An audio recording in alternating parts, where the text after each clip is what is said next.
It's okay sir. உங்க பேர் சொல்லுங்க. என் பேரு ராஜா மையப்பன். என்ன வேலை செய்றீங்க? என்னது கேட்கல சார். எந்த செக்டர்ல வேலை செய்றீங்கன்னு கேட்டேன். ஃபைனான்ஸ் செக்டர்ல தான். மாத்தாத இன்வெஸ்ட்மெண்ட் அனலிஸ்ட் மையப்பன் சார் பேசுறாரு. ஓகே மொய்யப்பன் சார், இந்தியால வறுமையை ஒழிக்க உங்க ஐடியா என்ன சொல்லுங்க? இங்க பாருமா, இந்தியாவுல ஏழைகளே இல்லாம போறதுக்கு ஒரே வழி 1000 ரூபாய் நோட்டு 500 ரூபாய் நோட்டை ஒழிக்கிறது தான். சார் என்ன சார் முன்னாடி போக வழி கேட்டா நீங்க பாட்டுக்கு 50 100 பின்னாடி போக வழி சொல்றீங்க. சரி 500 1000 ரூபாய் நோட்டு ஒழிச்சிட்டா மட்டும் இந்தியால வறுமை எப்படி ஒழியும்? அம்மா, நம்ம நாட்டோட வறுமைக்கு காரணம் லஞ்ச பணம், ஊழல் பணம், வரி கட்டாம தப்பா ஏமாத்துற பணம், இப்படி சம்பாதிக்கிறது பதுக்கிறது எல்லாமே 500 1000 ரூபாய் நோட்டா தாமா. நாட்டுல இருக்கிற 20% பேர் தான் 500 ரூபாய் 1000 ரூபாய் நோட்டை யூஸ் பண்றவங்க. மீதி இருக்கிற 80% பேரு 1 2 1000 ரூபாய் நோட்டை வச்சுக்கிட்டு சில்லறை தேடிக்கிட்டே அலையிறவங்க. புரியுதா சார்? சூப்பர் மேட்டர் சொல்றீங்க. கொஞ்சம் நேயர்களுக்கும் புரியுற மாதிரி சொல்லுங்க.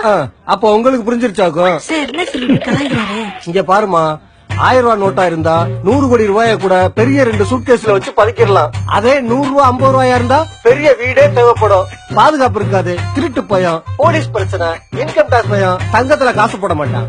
ஏன்னா விலை நிலை இல்ல. ரியல் எஸ்டேட்ல போடலாம்னா ஆட்சி மாறணும்னு புடிங்கிருவான்னு பயம். அப்ப வேற வழி இல்லாம பேங்க்ல தான் போட்டாகணும். பேங்க்ல போட்டா வரி கட்டணும். நாட்டுல இருக்கிற எல்லா பணக்காரர்களும் ஒழுங்கா நேர்மையா இன்கம் டாக்ஸ் கட்டினா போதுமா, இந்தியாவுல வறுமை மட்டும் இல்ல பிச்சைக்காரங்களே இருக்க மாட்டாங்க. அம்மா அம்மா. சூப்பருங்க சார். இத பத்தி என்ன சொல்றீங்க? பிரில்லியன்ட். இவர் ஆக்ஸ்போர்ட் யூனிவர்சிட்டியில படிச்சிருக்கணும். இந்த மாதிரி ஆளுதான் நம்ம நாட்டுக்கு பிரைம் மினிஸ்டரா தேவைப்படுது. இவர் எங்க இருக்காருன்னு பார்த்து கண்டுபிடிங்க. Sir super, thank you. இருக்கட்டும் இருக்கட்டும்.